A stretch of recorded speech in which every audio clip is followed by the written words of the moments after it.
విపులాచ పృథ్వీ. ఈ కథను రచించిన వారు నందిరాజు పద్మలత జయరాం గారు. ఏమైంది నాన్నకి? నిన్న రాత్రేగా. నాకేం కాదు తల్లి, వెళ్ళిరా, వచ్చే వారం ఎలాగూ వస్తావుగా. ఆ సమయానికి నేను ఇంటికి వెళ్ళిపోతాను. అక్కయ్య, చిన్ని ఇద్దరూ ఉన్నారుగా. దిగులొద్దు నాన్న, వెళ్ళిరా అంటూ ఎంతో ధైర్యం చెప్పారు. ఉదయం బెంగుళూరులో దిగిందో లేదో చెల్లాయి ఫోన్. చిన్నక్క, వెంటనే బయలుదేరవే, వివరాలు అడగొద్దు, ఫ్లైట్ బుక్ చేసుకో. ఎందుకు ఏమిటి అనే ప్రశ్నలకు అవకాశం లేకుండా అందరూ ఫోన్లు బిజీగా ఉంచుకున్నారు. ఏ విమానమూ అందుబాటులో లేకపోవడంతో బస్ టికెట్ బుక్ చేయించుకుంది కుమారి. బస్ ఎక్కినప్పటి నుంచి ఆమె కంట నీరు ఆగడం లేదు. తాతయ్యకేం కాదమ్మా, ఏడవకే ప్లీజ్, కూతురు సుమ సముదాయిస్తూనే ఉంది. ఈ మాయదారి లంగ్స్ ఇన్ఫెక్షను నాన్నను ఎందుకు పీడిస్తోంది? గత 10 ఏళ్లుగా ఇంటి భోజనం తప్ప బయట ఎక్కడా ఎంగిలి పడలేదు. వక్కపొడిలాంటి అలవాట్లు కూడా పూర్తిగా మానేశారు.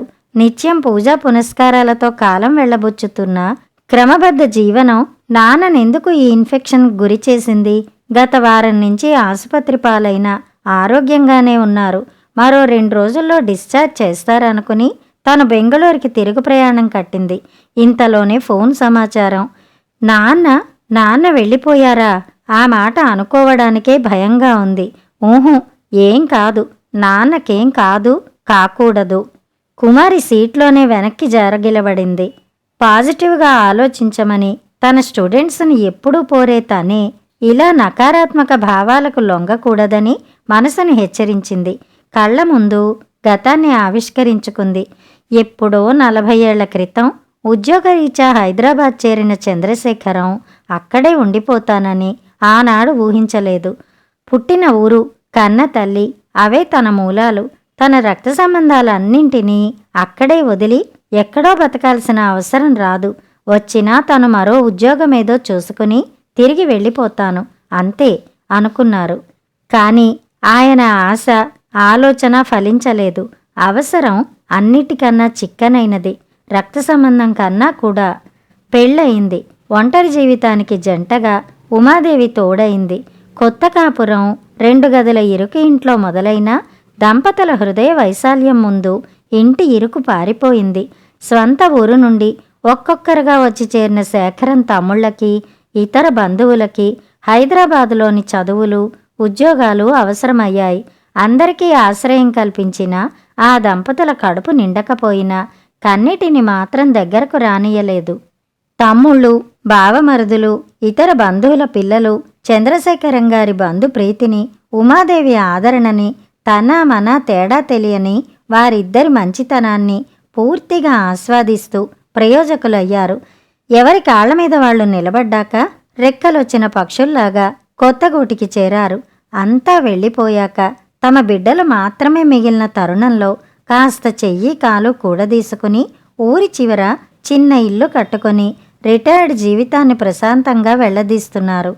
కాలక్రమంలో పిల్లల పెళ్లిళ్ళు అయ్యాక ఒకరికొకరై, ఒకరి కోసమే మరొకరై బతుకుతున్నారిద్దరూ. తండ్రి జ్ఞాపకాలతో కుమారి కళ్ళు చెమర్చాయి.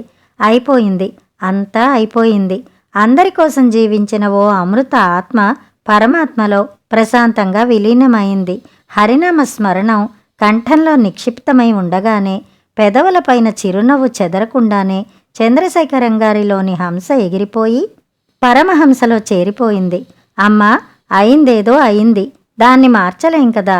నాతో వచ్చేయ్యమ్మా ప్లీజ్, నిన్ను ఒక్కదాన్నే వదిలి వెళ్ళలేనమ్మా ప్రాధేయపడింది కుమారి. అంత దూరం ఎందుకమ్మా, దగ్గర్లోనే ఉన్న నేను లేను. కాదనకమ్మా, మా ఇంట్లో ఉండమ్మా, హాయిగా కలిసి ఉందాం. పెద్ద కూతురు హైమ వేడుకుంది. అత్తయ్య, నాకు అమ్మా నాన్న ఇద్దరూ లేరు, అన్నీ మీరే. నాకు మీ మనవలకి మీ అండ కావాలి. ఇల్లు అద్దెకి ఇద్దాం, వచ్చేయండి అత్తయ్య. పెద్దల్లుడు ఈశ్వరు అత్తగారి దగ్గరగా కూర్చుని చెప్పాడు. 3 కూతుళ్లలో చిన్నది హిమబిందు. సమిష్టి కుటుంబంలో ఉంటోంది. తల్లిని తీసుకెళ్తానని చెప్పలేదు. అలా అని అమ్మని ఒంటరిగా వదలనూ లేదు.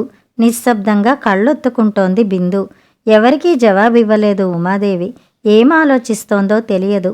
ఎక్కడ ఉంటుందో కూడా తెలియని అయోమయ స్థితి. కూతుళ్లకేమీ పాలుపోవటం లేదు. నిజానికి ఉమాదేవికి తన పరిస్థితి ఏమిటో తనకే బోధపడ్డం లేదు. ఇన్నాళ్ల తన ఉనికి, అస్తిత్వం, మొత్తంగా జీవితం అంతా పూర్తిగా భర్త మీదే ఆధారపడి ఉందన్న సత్యం మహా విచిత్రంగా అనిపిస్తోంది. తన ఇంట్లోనే తనకు పరాయిదాన్ని అనిపిస్తోంది. మరొకరి ఆసరా, ఆధారము లేకుండా స్వేచ్ఛగా తన ఇంట్లో తాను జీవించే శక్తి అంతా ఆయన కూడగట్టుకుని వెళ్ళిపోయారంటే ఆశ్చర్యంగా ఉంది. దినవారాలు అయిపోయాయి. అల్లుళ్లే కొడుకులుగా మారి కార్యక్రమాలన్నీ ఎంతో ఘనంగా జరిపారు. పెద్ద ఆయన అస్థికల్ని గయలోని జలాలు ఆర్తిగా తమలో ఇముడ్చుకున్నాయి. 12వ రోజు వేదఘోష తర్వాత అందరి సమక్షంలో ఆశీర్వచనం చేసిన పండితుడు, అయ్యా, ఆ పెద్ద ఆయనకు కొడుకుల్లేరన్న లోటు ఈ 11 రోజుల్లో నాకు ఒక్కసారి కూడా కనిపించలేదంటే ఊర్ధ్వలోకాలకి పయనిస్తున్న ఆ పెద్ద ఆయన ఇహలోకంలో ఆర్జించుకున్న ప్రేమాభిమానాలు ఎంత గొప్పవో అర్థమైంది. పార్థివ శరీరాన్ని ముందుంచుకుని ఆస్తుల పంపకానికి సిద్ధమైన అనేక మందిని చూశాను. మీలాంటి అల్లుళ్ళు నిజంగా అదృష్టం కొద్దీ లభిస్తారు. ఇక నుంచి మీ మామగారిని మీ అత్తగారిలోనే చూసుకోండి.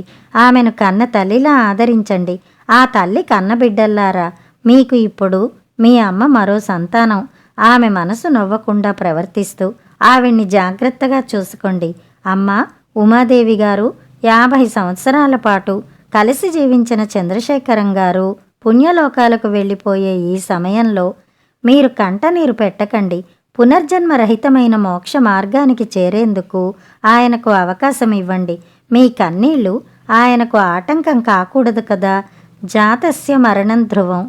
ఒకరు ముందు మరొకరు కాస్త ఆలస్యంగా, అంతే, అందరం వెళ్ళిపోయేవాళ్లమే. పురోహితుడి మాటలకి దుఃఖం మరింతగా తన్నుకొచ్చిందందరికీ. ఆయన మాటలు అక్షర సత్యాలే అయినా వాటిని జీర్ణించుకునే శక్తి ఎవ్వరికీ లేకపోయింది. తల్లిని ఖర్చుకుపోయారు 3 కూతుళ్ళు. ఏం చెయ్యనే కుమారి, అమ్మ రానంది, రాలేనంది, ఇంకా నాన్న ఇక్కడే తిరుగుతున్నారంటోంది. పూజగదిలో కూర్చుని నాన్న మహాన్యాసపూర్వకంగా అభిషేకం చేస్తున్నట్టు, పెద్దగా గొంతెత్తి రామదాసు కృతులు పాడుతున్నట్టు, తన పక్కనే కూర్చుని పనసపొట్టు తురుముతున్నట్టు అనిపిస్తోందట. భోజనాలయ్యాక తనని వేధించి మధ్యాహ్నం నిద్రపోనీకుండా చెస్ బోర్డు ముందు కోలేసి ఆడుతున్నట్టు, అందుకుగాను చిక్కటి కాఫీ తానే కలిపి ఇస్తానని ఒట్టేసినట్లు అనిపిస్తోందట. ఇష్టమైన సీరియల్ చూస్తుంటే తనతో గొడవపడి వార్తలు చూడ్డానికి రిమోట్ కంట్రోల్ కొట్టేసినట్టు, ఆ తర్వాత సారీ చెప్పినట్లు అనిపిస్తోందట. ఇప్పుడు అమ్మకి నిద్రపోవాలనిపించడం లేదుట. ఎందుకో తెలుసా, నిద్రలో నాన్న పోయినట్టుగా కలుస్తే తట్టుకోలేనేమో అనే భయంట. పెద్ద కూతురు హైమ కుమారికి ఫోన్ చేసింది. మరెలా అక్కయ్య, నాకేం పాలు పోవటం లేదు. అమ్మ ఒంటరిగా ఎలా ఉంటుంది? అసలే అమ్మ ఆరోగ్యం అంత మంచిది కాదు కదా. అయోమయంగా ఉంది కుమారికి. రోజు సాయంత్రాలు వెళ్ళొస్తున్నానే, బతిమిలాడుతున్నాను వచ్చేయమని. ఊహు, వినడం లేదు. నాన్న జ్ఞాపకాలు వదిలి రానంటోంది. అసలు ఇల్లు కదలట్లేదు, గడప దాటడం లేదు చెప్పింది హైమ. అర్ధశతాబ్దం దాటిన దాంపత్యానికి ఉన్న బలమో బలహీనతో ఉమాదేవికి మరో లోకం లేదు. తల్లి, తండ్రి, స్నేహితుడు, దేవుడు కూడా చంద్రశేఖరం గారే. అలా అని ఆయనేమీ ఆమెను అపురూపంగా చూసుకోలేదు, అందలా లెక్కించనూ లేదు. తనతో పాటుగా తన శరీరంలో ఓ భాగంగా చూసుకున్నారు. తన కష్టాలు ఆమెకు పంచారు. తన సంతోషంలో ఆమెను మమేకం చేశారు. తనంటే ఆమె అనుకున్నారు. ఆవిడ అంతే. భర్తకి వచ్చిన జబ్బేదో తనకు వస్తే బాగుండుననుకుంది. తనైతే తేలికగా తట్టుకోగలననుకుంది. జీవితాంతం ఏ కోరిక కోరనే ఆమె ఆయనకన్నా ముందుగా తనను పునిస్త్రీగా తీసుకెళ్లి పొమ్మని ఆ జగన్మాతను వేడుకుంది. ఆ కోరిక తీరకపోయినా భర్త తన ఎదురుగా సజీవంగా లేరన్న నిజాన్ని నమ్మడం ఇష్టం లేక కోరి భ్రమను ఆహ్వానిస్తోంది. 6 నెలలు గడిచాయి. ఊళ్ళోనే ఉన్న హైమ, హిమబిందు తల్లిని తరచుగా కలుస్తూనే ఉన్నారు. ఆమె అవసరాలు కనుక్కుని తీరుస్తున్నారు. అప్పుడప్పుడు బంధువులు వచ్చి పరామర్శించి వెడుతున్నారు. కుమారికి మాత్రం రోజువారీ హడావిడిలో తల్లిని చూసే వీలు చిక్కింది కాదు. అప్పుడప్పుడు ఫోన్ చేసి మాట్లాడుతూ ఉన్నా తల్లిని చూడాలన్న తపన తీరడం లేదు. తన ఉద్యోగం, కూతురు చదువు, కలిసిరాని సెలవులు, గంపగుత్తగా ఆమెను ఆపేస్తుంటే వాటిని ఛేదించుకుని దసరా సెలవుల్లో కూతురిని స్పెషల్ క్లాసెస్ మాన్పించి హైదరాబాద్ వచ్చింది. అక్కా చెల్లెళ్ళు ముగ్గురు పిల్లలతో సహా ఉమాదేవి దగ్గర చేరారు. ముందు గదిలోని తండ్రి ఫోటో చూసి నాన్న అంటూ ఏడుపు ఆపుకోలేకపోయింది కుమారి. గుమ్మంలోకి వచ్చిన తల్లిని కౌగిలించుకొని కుమిలిపోయింది. తన వాళ్ల దుఃఖాన్ని కళ్ళారా చూస్తూ ఉండిపోయారు ఫోటోగా మిగిలిన పెద్దాయన. రెండో రోజుకి దుఃఖం కాస్త తెరిపికి వచ్చింది. ఒంటరిగా ఉన్న కోవెలలోకి కొత్త సందడి ప్రవేశించింది. అనుక్షణం తండ్రి మాటలు, ప్రవర్తన మనసుని తలుచుకుంటూ ఎవరి అనుభవాలు వాళ్ళు చెప్పుకుంటూ ఉంటే మరో 2 రోజులు గడిచిపోయాయి. తోడు కోల్పోయిన తల్లిలో తను అనుకున్నంత విషాదం లేకపోవడం సంతోషంగా అనిపించింది కుమారికి. కారణం తెలియకపోయినా అమ్మ ఒంటరిగా జీవించడంలో ఏదో తృప్తిని పొందుతున్నట్టు కూడా అనిపించసాగింది. ఏమిటి కాకమ్మ, ఎందుకే అంత అనుమానం? నీ పిల్లల మీద నాకెందుకే మమకారం? నాకు ఉన్నారులే పిల్లలు. అదిగో తెల్లగా బొద్దుగా ఉందే, అది నా రెండో కూతురు కుమారి. నువ్వెప్పుడూ చూడలేదు కదూ, బెంగుళూరులో ఉంటుందిలే, లెక్కల ప్రొఫెసర్. మా తలకాయలు నీ ముక్కుతో పొడి చేయకే బాబూ.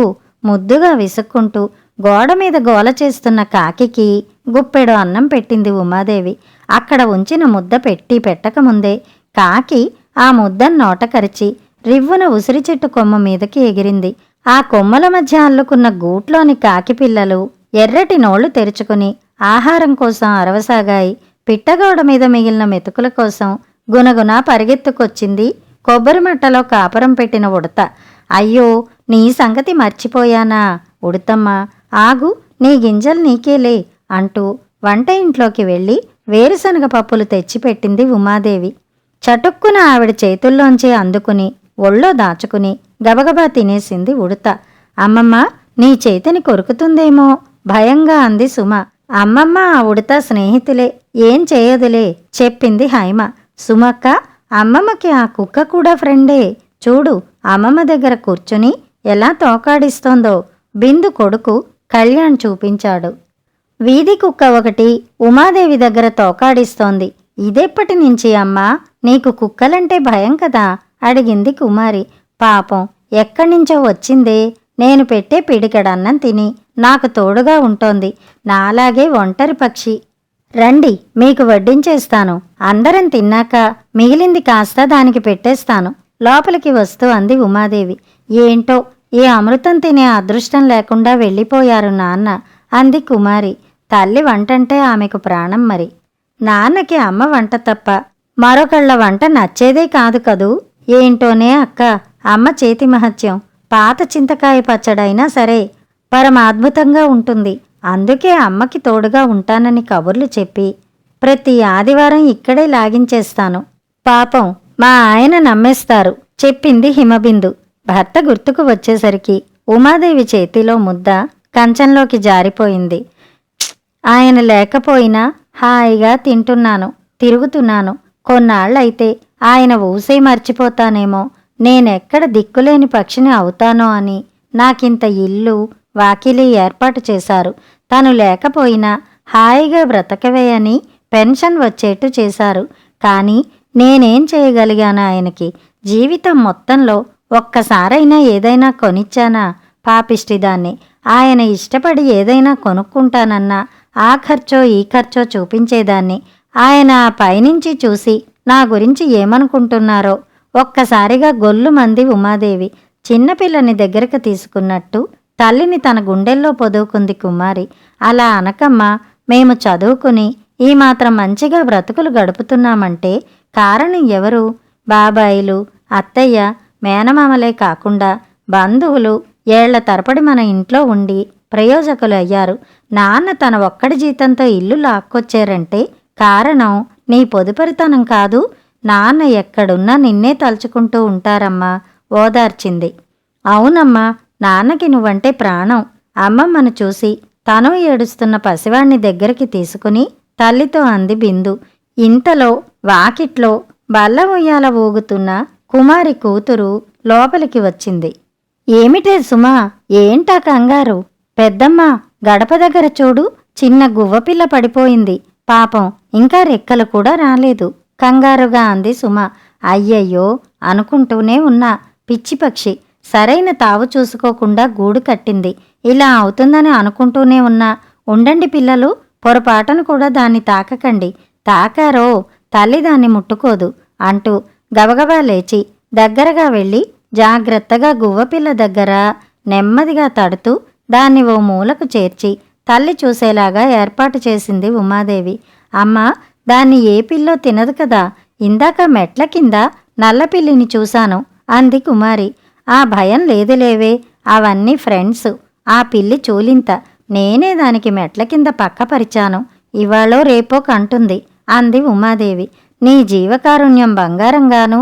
కుక్క, పిల్లి, కాకి, గువ్వ, ఉడుత ఇవి చాలా, ఇంకా ఉన్నాయా నవ్వింది కుమారి. అయ్యో రామా, అమ్మ పందిని కూడా పెంచుతోందక్కా, చూడలేదా అంది హిమబిందు. అవాకయ్యారు హైమా కుమారి ఇద్దరు. పిల్లలకైతే మరీ తమాషాగా అనిపించింది. ఛ, పందిని పెంచడమేంటమ్మా అసహ్యంగా ముఖం పెట్టి అడిగింది కుమారి. పెంచడమూ కాదు, దాని మొహమూ కాదు. పక్క స్థలం ఖాళీగా ఉందిగా, ఎక్కడ్నించో ఓ పంది వచ్చి చేరింది. అది కూడా కడుపుతో ఉన్నట్టుంది పాపం. కనేందుకని కొమ్మలు విరగ్గొట్టుకుని మట్టి తవ్వుకుని నానా కష్టాలు పడింది. ఒక పక్కన బానంత కడుపు, పురిటి నొప్పులు రొప్పుకుంటూ రోజుకుంటూ నొప్పులు తీస్తూనే పైన పందిర్లాగా ఏర్పాటు చేసుకుంది. కింద ఎండుగడ్డి, పచ్చని ఆకులు కలగలిపి పుట్టబోయే పిల్లల కోసం పొత్తిలి ఏర్పాటు చేసుకుంది. కావాలంటే చూడండి అంటూ పిట్టగోడ దగ్గరికి తీసుకెళ్ళింది ఉమాదేవి అందరినీ. గోడకి అటు పక్కగా నీడలో పడుకున్న తల్లి పంది, దాని దగ్గర పాలు తాగుతున్న డజను పంది పిల్లలు, అరమూత కనులతో తాదాత్మ్యంగా ఉంది తల్లి పంది. సుమక్క, ఎన్ని పిల్లలో చూడు అరిచాడు కళ్యాణ్. అదేంటి కన్నదా ఆశ్చర్యపోయింది హైమ. అవునే, మొన్న రాత్రి కన్నది. రాత్రంతా మూలుగుతూనే ఉంది. మనుష్యులకైతే మంత్రసానులైనా ఉంటారు, వాటికేముంది, మనలాగా పురిటి బాధలు తప్పవుగాని ఆ బాధలు పంచుకునేవాళ్ళెవరుంటారు బాధగా అంది ఉమాదేవి. ఎందుకుండరు, నువ్వున్నావుగా. మీకు తెలుసా అక్క, ఆ రాత్రంతా అమ్మ జాగారం చేసింది. పెద్ద గిన్నెడు అన్నం వండి బానెడు నీళ్లు దగ్గరగా పెట్టొచ్చింది అమ్మ. అమ్మకి మనుషులే కాదు, జంతువులు కూడా కావాలి సేవలందించడానికి. తల్లి మెడ చుట్టూ గొలుసులా చేతులు బిగించి అంది హిమబిందు. చూసింది చాల్లే, రండి దిష్టి తగులుతుంది అన్న ఉమాదేవి మాటలకు అంతా నవ్వేసి లోపలికి నడిచారు. పెరట్లో దబ్బ చెట్టు కింద పరిచిన జంబకనా మీద కూర్చుని ఉన్నారందరూ. చల్లని సాయంత్రం దుబ్బుగా పెరిగిన మరువం సువాసనతో మేడ మీదకి పాకిన చెంబేలీ పూల వాసన కలిసి వాతావరణం గుమ్ముగా ఉంది. నీలాకాశాన్ని కప్పిస్తున్న కొబ్బరాకుల సందులోంచి అస్తమిస్తున్న ఆదిత్య కిరణాలు నులివెచ్చగా దోబూచులాడుతున్నాయి. విచ్చుకున్న పత్తి పువ్వులు కోసి దీపారాధన ఒత్తుల కోసం పత్తిని విచ్చదీస్తోంది హైమ. పసివాడైన అభిలాష్ని కాళ్ల మీద వేసుకుని ఊపుతోంది బిందు. పాత ఫోటో ఆల్బం చూస్తూ తమ తల్లులు అంత పసివాళ్లుగా కూడా ఎప్పుడైనా ఉన్నారా అంటూ తెగ అబ్బురపడిపోతున్నారు ముగ్గురు అక్క చెల్లెల పిల్లలు. తల్లి ఒడిలో తలపెట్టుకుని పడుకుంది కుమారి. అమ్మా, రేపు వెళ్ళిపోతున్నానమ్మా, దిగులుగా ఉందే. ఎందుకే పిల్ల దిగులు, నీకిప్పుడు 37. కొత్తగా అత్తింటికెళ్తున్నావా ఏ ముద్దుగా తిట్టింది తల్లి. ఛా, నా గురించి కాదమ్మా దిగులు. ప్లీజ్ ఒంటరిగా ఉండొద్దమ్మా. అక్క దగ్గరో నా దగ్గరో ఎక్కడో ఒక చోట ఉండమ్మా. గొంతు బొంగురిపోయింది కుమారికి. అవునమ్మా, మేం ముగ్గురం కలిసి ఇన్నాళ్ళు నీ దగ్గర ఉన్నది అందుకే. ఏదో ఒకటి తేల్చాల్సిందే చెప్పింది హైమ. ఏమీ మాట్లాడలేదు ఉమాదేవి. అసలు నీ ఉద్దేశమేంటో చెప్పమ్మా. ఇంత పెద్ద ఇంట్లో ఈ వయసులో ఒక్కదానివే ఉండే సాహసం చెయ్యొద్దు. ఒళ్ళో ఉన్న పసివాణ్ణి పక్కన పడుకోబెట్టి తల్లికి దగ్గరగా వచ్చి అంది బిందు. కొద్దిగా గొంతు సవరించుకుంది ఉమాదేవి. ఆత్రంగా చూశారందరూ. ఎవరో తెలియని వాళ్లతో ఎలా బ్రతకాలో తెలియని వయసులో మరో కుటుంబంలోకి వచ్చి కొత్త జీవితంలోకి ప్రవేశించడమే ఆడదానికి సాహసం. ఎప్పుడో 14 ఏళ్ల వయసులో మీ నాన్నగారి వేలు పుచ్చుకుని కాపరానికి వచ్చాను. ఎలా గడిచిపోయాయో తెలియకుండానే 65 ఏళ్లు దొర్లిపోయాయి. ఇంకా ఈ భూమి మీద ఉండాలని లేదు, ఉండక తప్పేటట్టూ లేదు. ఇంటికి పెద్ద కోడలుగా మరుదులకి, ఆడబిడ్డలకి, నా తమ్ముళ్ళకి, ఇతరత్రా బంధువులకి సేవలే చేశానో, బాధలే పెట్టానో భగవంతుడే తీర్పు చెప్పాలి. ఏదో మీ నాన్న తెచ్చివ్వడం, నేను వండి పెట్టడం తప్ప ఎవ్వరి నుంచి ఏనాడు ఏమీ ఆశించలేదు. ఇతరుల అవసరాలు అర్థం చేసుకుని వారికి ఉపయోగపడేలా నన్ను నేను మలుచుకున్నానే తప్ప మరొకళ్ళ నుండి ఏదీ పొందే తత్వం కాదు నాది. అహంకారమో అభిమానమో నాది నాకే తెలియదు.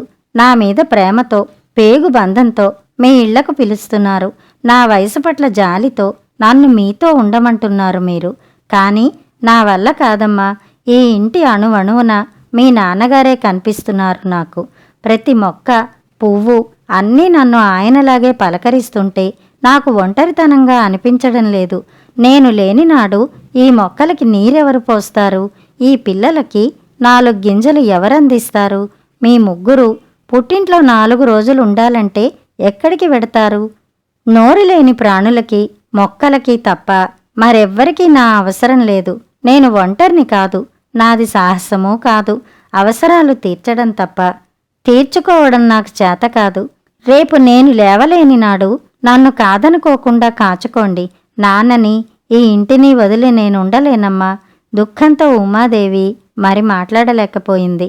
తమ గురించి ఆలోచిస్తున్నందుకు చెట్లు, ఆకులు, పూలు రాలుస్తుంటే ఆ తల్లి కన్నబిడ్డల ఆర్తి కన్నీరై వర్షించింది. కథ సమాప్తం.